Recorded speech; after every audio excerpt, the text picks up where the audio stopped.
Ils étaient 285 collégiens autour d'ateliers sur le compostage, l'eau, la pêche, la réduction des déchets ou encore la planète.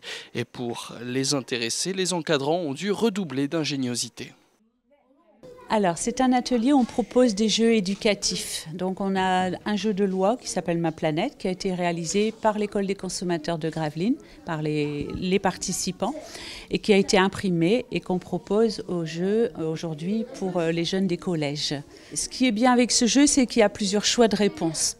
Alors, il y a des questions qui ne sont pas faciles.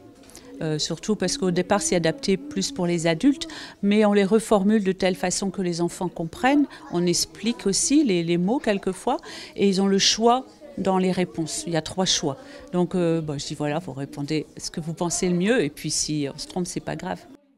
Les enfants ont donc passé 2 jours à apprendre sur des thèmes d'actualité et écologiques pour les impliquer directement dans leur avenir. Mais s'ils étaient aux abonnés absents, les adultes étaient eux bien concernés. Les adultes sont conviés, mais je pense qu'ils hésitent à franchir la porte de la maison des associations parce que ces thèmes sont également pour eux. Le compostage, c'est un thème qui est vu par la CUD, puisqu'il y a eu des campagnes.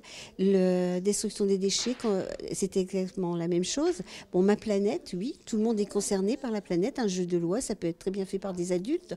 Au contraire, je pense qu'il faudrait que le public n'ait pas peur de franchir la porte de la maison des associations et du citoyen, parce que c'est aussi la maison du citoyen.